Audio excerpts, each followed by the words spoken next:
Assalamualaikum warahmatullahi wabarakatuh. Hai, warga 124. Ada kiseng. Ada kiseng. Iya, kali ini kita mau bahas yang agak-agak berat-berat sedikit, toh? Apa yang berat? Masalah finansial. Wih, apalagi dikaitkan dengan digital. Iya, masalah keuangan. Agak serius. Jadi ini yang program kah, aplikasi atau apa ini? Jadi dulu ini awal-awal masih sangat-sangat mungkin sulit diterima oleh masyarakat. Iya, tidak. Tapi, sampai sekarang juga masih ada beberapa ya. Iya, masih ada beberapa mungkin tapi sudah menjadi suatu alat yang memudahkan alat kita transaksi untuk bertransaksi keuangan. Apalagi kalau bukan Kris. Oh ya, saya kira uang juga sih. Tapi kan dalam kris uang. Iya.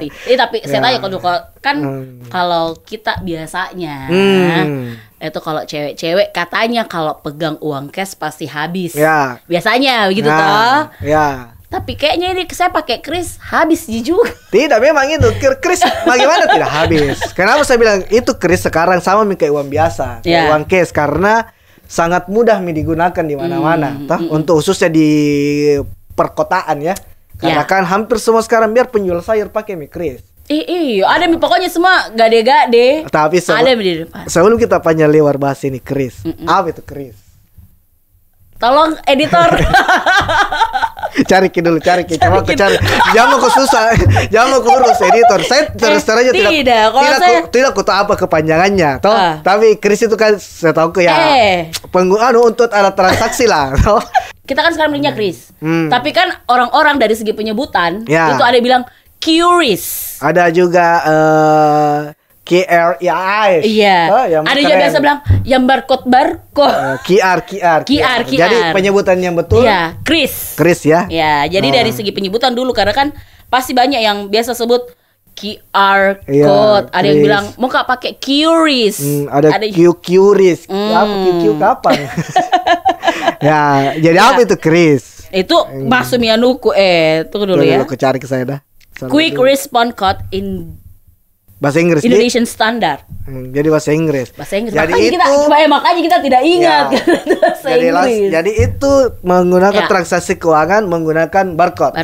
Jadi kita scan saja bisa transfer, kode QR, bisa terima pembayaran. Bisa Dulu kan kalau kita mau belanja, paling tidak kan ada tuh yang tap kartu. Toh pakai debit kah atau flash, ada yang flash yang tap gitu toh, kayak kalau masuk ke tol. Kartu. Ya, imani. Ya, jadi bertransformasi pembayaran dari uang cash bentuk fisik rupiah beralih ke kartu. Betul. Sekarang ke barcode. Sistem scan pembayaran langsung selesai. Betul. Nah, ini kan semakin memudahkan kita. Dulu kemana-mana bawa dompet. Ya. Nggak bisa saya keluar kok tidak bawa dompet. Tapi sekarang biar tidak bawa dompet, cukup bawa handphone.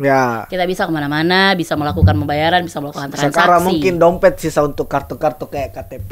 Itu pun kan juga biasa diselip jadi belakang HP. Sekarang juga kan KTP juga tinggal dikasih lihat di foto di HP. Iya, sekarang kan sudah ada KTP yang kayak di scan begitu toh. STNK juga, cuma kan STNK biasa harus diperiksa juga kalau kita di toh.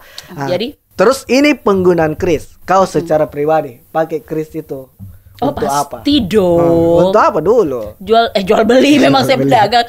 Untuk tapi pedagang juga kan pakai toh? Iya, tapi kan saya kan bukan sudah enggak dagang gitu.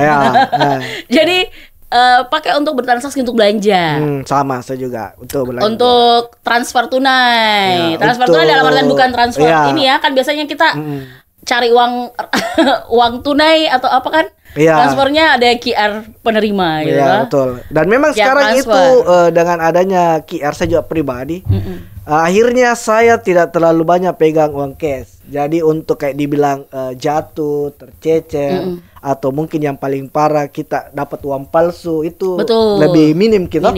Karena kan kita tidak pakai lagi uang untuk transaksi. Dan dari segi keamanannya sebenarnya, karena kan kita sudah tidak takut nanti kemana-mana dijambret. Ya. Toh enggak takut misalnya masih kita. Masih takut ya kalau HP tak dijambret mesti. Tapi kan akses untuk rekeningnya kan yang bisa diaksesnya cuma kita. Betul, kan, karena ada passwordnya. Ada password dan segala macam istilahnya banyak lah pengamanannya itu. Nah ini kan kalau mau ke bank juga kayaknya jarang mau ke bank deh. Paling kita ke bank itu kalau bukan transfer kan sekarang bisa transfer tunai di ATM juga nggak harus ke bank toh. Sekarang tarik tunai juga kan pakai handphone, pakai kode. Iya, betul. Transfer tanpa kartu juga sekarang. Jadi kan kayak memudahkan begitu untuk kita. Tapi masih banyak juga orang-orang kayak orang tua yang kayaknya tidak sah kalau tidak pegang tunai gitu ya. Iya, saya juga masih ada pegang tunai kayak misalnya kayak mau bayar parkir. Nah, itu juga kan harusnya meskipun ada beberapa yang sekarang juga tempat parkir yang sudah pakai barcode. Iya, beberapa. Tapi yang pakai e-tol masih sebagian besar itu masih menggunakan uang kecil kayak misalnya yang keperluan kecil kayak mau kasih ke anak-anak kecil kan belum ada barcode-nya tapi tunggu nanti. Tapi ada yang kuliah lebaran kemarin. Iya, pakai barcode. Cetak di bajunya anaknya iya. Jadi memang perkembangannya ini kris sekarang itu meskipun pada awalnya ribet gitu sama kayak karena kita kan harus sekarang alhamdulillah sudah handphone kan harus smartphone. Ya, betul. Dulu kan tidak semua orang pakai smartphone, tapi sekarang hampir yang nggak hampir pakai? Sebagian besar. Ya bisa dibilang 80-90% orang pakai. Orang-orang tua pun yang dulunya pakai HP biasa sudah mulai bergeser. Meskipun masih ada belum mengetahui bagaimana penggunaan kris itu toh. Betul. Mungkin dia tahu kalau bisa bayar pakai kris. Tapi masih karena biasa tuh kalau maceku tuh mau membayar pakai kris makin jangan ada jitu naik kok. Tapi biasa juga kalau kayak nominalnya cukup besar gitu kan kita kemana-mana ndak pakai uang tunai dengan jumlah besar. Ya, ndak mungkin kita kantong. Iya, biasanya juga dia kalau mau membayar kan diarahkan juga sama ininya. Man, tolong dulu atau pasti kan ada kayak kita ini yang anak-anak Gen Z. Masih-masih kayak Gen Z nih toh.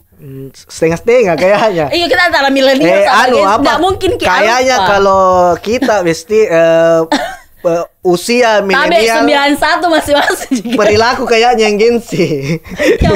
yang penting bukan baby boomers. Nah, ini rata-rata yang tidak menggunakan itu kan baby boomers. Tapi kalau milenial, Gen Z dan alpha sekarang hampir sebagian besar sudah menggunakan itu. Bahkan kayak kalau dulu kan kita menggunakan transaksi kris itu kayak harus 100 ribuan ke atas. Sekarang biar 3.000, 2.000 bisa orang kayak. Dulu kan kalau bahkan saya kemarin lihat di pasar-pasar tradisional itu kayak beli lombok lombok biji biasa tak 2.000 bisa di barcode sekarang. Sekarang kan belanja rata-rata juga kalau kita ke mall transaksi non tunai itu. Iya. Akhirnya kan memang karena kemudahan yang diberikan dari kris ini akhirnya juga membantu kita untuk mobilisasi dalam melakukan pembayaran transaksi. Tapi takut juga masalahnya kalau berbicara pakai uang tunai kan sekarang banyak itu uang-uang palsu yang beredar. Ya betul, apalagi kan kemarin bisa kita tahu apalagi di Kota Makassar ini baru ada kasus. Ada kasus uang palsu yang pusatnya viral sekali itu. Jadi kan semakin menambah kekhawatiran. Jadi semoga dengan adanya kris ini sangat membantu karena bisa dikatakan semua transaksi, apalagi kalau misalnya ada yang kayak kemarin kan ada juga kasusnya tidak masuk ke krisnya tapi ternyata dikembalikan asalkan dilaporkan begitu. Tapi memang dengan sistem ini ada saja orang memanfaatkan celah. Ada jadi saja. Bukan berarti dengan semakin canggihnya juga itu tidak ada celahnya. Pokoknya semakin canggih teknologi pasti ada. Yang negatif juga itu pasti punya peluang untuk mencari cara bagaimana supaya kayak beberapa akhir terakhir banyak kasus-kasus yang memanfaatkan barcode ini. Yang paling sering itu yang tempel-tempel barcode yang bukan tukar jadi barcode dia print target. Paling rawan itu yang di Kota Amal. Biasa kan Kota Amal juga sekarang ada yang barcode buat orang yang mau bersedekah atau bisa scan barcode dan ada juga oknum-oknum itu yang memanfaatkan. Dia print terus dia tempel di barcode-nya itu. Ya, terus yang paling ngeri sekarang itu yang baru-baru ini yang dia edit. Ada di media sosial itu beredar yang tertangkap CCTV dia sambil mau transaksi sambil ngedit. Iya, udah rubah bahwa sudah terbayar. Jadi dia ada mentor edit foto. Tapi ada lagi parah lagi sekarang. Apa itu? Di AI ternyata bisa dibuatkan langsung semacam bukti pembayaran kris. Jadi tinggal istilahnya dimasukkan mungkin nominal berapa, transaksi apa dan segala macam itu langsung modelnya tinggal di-download. Jadi kita nggak perlu ngedit lagi kayak tadi kan masih ada mungkin yang ngedit foto, ubah nominal. Sekarang tinggal. Kalau ini sekarang dibuatkan jadi seolah-olah itu benar. Nah, itu kan harus yang jadi kayak merchant ya? Iya, merchant atau kayak toko-toko jadi kan toko-toko jangan begitu dikasih lihat bukti, jangan langsung Lah ya harus cek. Kan ada biasa itu bilang tabe delegin namanya di situ langsung. Iya. Oh ya Tapi ada juga kan biasa dia foto. Dia bawa sebagai Tapi bukti. Ada juga yang lebih bagusnya itu ngecek langsung. Dia langsung cek ke notif aplikasi. Masuk. Iya, karena ada biasa itu bunyi gitu. Iya, notif masuk sudah masuk atau tidak. Sudah masuk pembayaran nah, itu yang harusnya merchant yang punya pegang merchant Kris ini itu yang harus lebih Kita juga kalau misalnya kayak mau membayar, harus kan ada di situ nominal berapa ditujukan untuk kayak toko apa. Ya, ada namanya. Harus jelas. Jangan juga asal tiba-tiba saja. Karena kan sekarang itu kalau di Kris kan itu biasanya ada juga beberapa toko yang menggunakan standar misalnya minimal 20.000. Terus angka-angka kecilnya pun masuk ke semua. Kayak misalnya 20.000 150, 20.000 999. Jadi itu tercantum. Jadi kan dulu kan kalau misalnya kita belanja 21.950 biasa kan 22.000. Ya. Tidak ada yang kecil tak. Ya, enggak perlu itu juga mungkin kemudahan juga buat pedagang yang menggunakan Kris. Dan kita juga gitu. Kita jadi kalau misalnya tidak ada uang kembalian enggak pusing. Misalnya kembalian 200. Betul. Ada yang biasa itu diganti permen. Lebih biasa giliran kita kayaknya Tombok aja bawa permen deh. Mau belanja pakai permen dilarang. Banyak sih udah gitu. Iya, jadi kayak begitu. Dan memang ini suatu alat pembayaran yang terus berevolusi. Mungkin bisa jadi nanti tinggal scan mukanya orang atau cap jempol mami lunas. Iya, tapi kan yang kemarin sempat heboh juga itu Mat bahwa yang pengguna merchant tidak mau kalau di atas di bawah 100.000 karena ada bukan yang kita dikenakan admin 0,3%. Nah, ternyata itu bukan untuk kita. Itu dikenakan untuk tokonya. Tokonya. Katanya itu dari informasi. Nanti kita coba cross check lagi. Ya, harus memang cross check ke orang yang lebih lebih paham supaya juga lebih terang ini pengguna. Apa yang lebih terang ini cahaya. Iya.